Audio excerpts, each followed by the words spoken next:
Good morning to all. My full name is Regie Gibson. I've taken my wife's last name as my own. And I am the inaugural poet laureate of the Commonwealth of Massachusetts. And I wanted Toby to say that because the Commonwealth of Massachusetts has a definition and a resonance. Commonwealth, a community convened to promote the common good. But the word Commonwealth is only a word, and words do not have meaning. This is the secret that we teachers of language understand. The words do not have meaning. Words are grunts.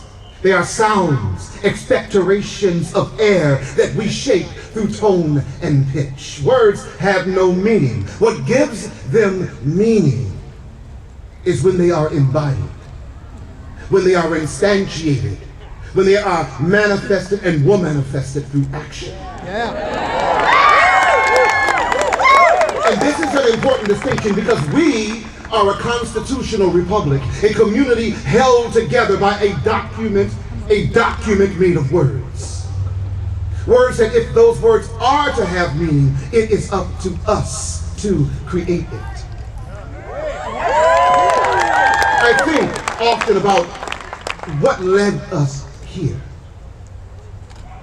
It's easy to blame MAGA, Washington, and they certainly deserve our share of vitriol that we can give them. But truth is, there's another truth to that. We got here one racist grandmother at a time. We got here one homophobic grandfather at a time. We got here one sexist brother at a time. One transphobic sister at a time. One slur we let pass at the dinner table at a time. One to hell with you, it's about my 401k at a time. One turned back on another's humanity at a time. One hatred, one disregard, one shut mouth when we should have shouted, "You will not speak death into my republic."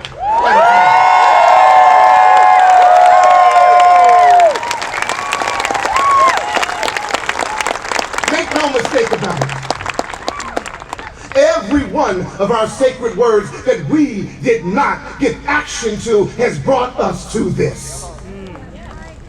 But as Senator Markey reminded us, when we gave the word freedom meaning, men and women fought here and a country was born.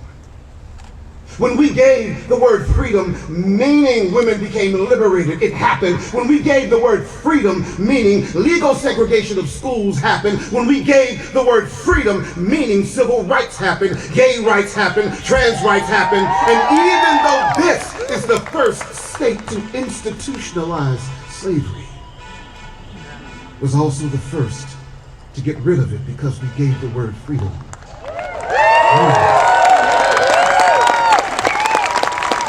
It's always been this way. It's always been this fight whether our forces were going to rally in the right direction of history or away from the right direction. Whether we were going to walk that razor-thin line between our lower animalistic nature and our more higher transcendent selves. And we've always had to make that choice. Our future depends on this. So when they speak of our time, let them say. What will they say? They will say this was a time when truth abandoned our words. That it was when pestilence and plague were a president's mouth. They will say this is when the internet wedded fact to fiction and disinformation became mainstream and scripture.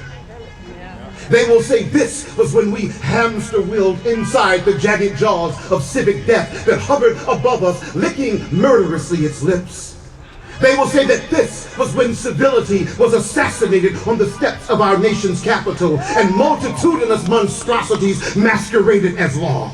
They will say, when they speak of our time, they will say that it was when morality drank gluttonously of hatred's hemlock, that we mocked as democracy cowered to executive power.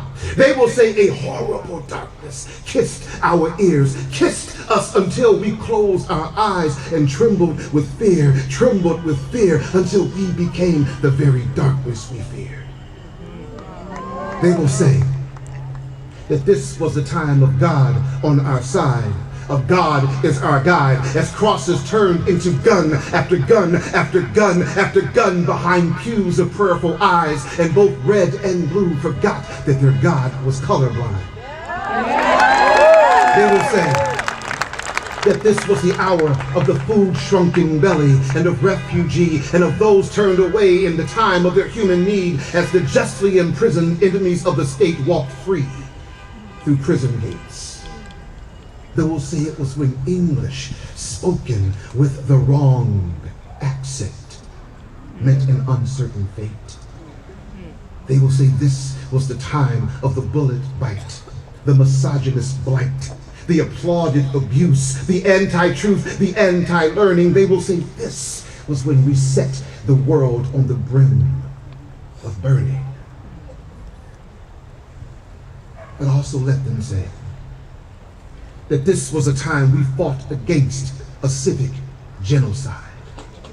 That something transcendently human in us stood up to resist the Orwellian jackboot. That finally, in the raspy baritone of Ray Charles, we heard what our country could be. That in the wise words of Walt Whitman, we rose to the challenge and the charge of true democracy. That in the aspic bite of Mark Twain's wit, we finally got the punchline, finally realized that manifest destiny would no longer patch the human-sized hole in our history. Let them say that this is when we said yes again and again and again and again to the verses of Emma Lazarus' New Colossus, resounding with, "Give me your tired, your poor, your huddled masses yearning to breathe free.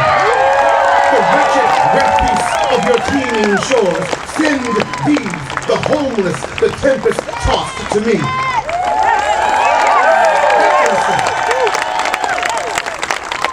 Let them say that this is when we said yes again and again and again and again to the verses of Pablo Neruda, resounding with peace for the coming twilights, peace for the bridge, peace for the wine, peace for the letters that seek us and rise in our blood, peace for the city in the morning when the bread rises, peace for the ashes of our fallen, peace for all living, peace for all waters and land. Let them say that this is when we fought, how we've been conditioned.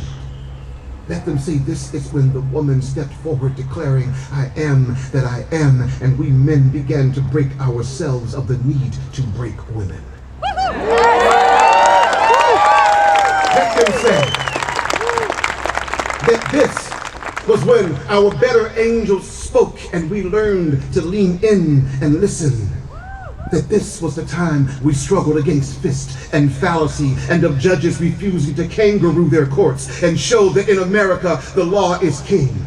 Let them say that this is when our youth saw us here, found truth and hope fluttering madly on their tongues like a caged feathered thing, and because of us they were unafraid to open their mouths and let it stretch its wings and sing. Let them say that we were a people of a humanistic faith in a time when faith in humanity was foolish. Let them say that we were a people of an infinite hope when it made no sense to hope at all. That we still believed that love could be as simple as the images our ancestors painted on caves, images birthed from our first human songs, songs of water and flower, the sun, moon, and star, and wind, and rain, and river, and fire, and that even as all shook beneath our shoes, you knew that you were part of me, and I was part of you, and you, and you, and you, and you, and you, and that we are all part of all. Let them say that this was a time we desperately reached through this malignant maelstrom of electronic chaos, reached through the mad and maddening invocations of the soulless who profit from the poisonous pathology of our time, reached through and found others here with our own eyes, with our own hands, reaching back.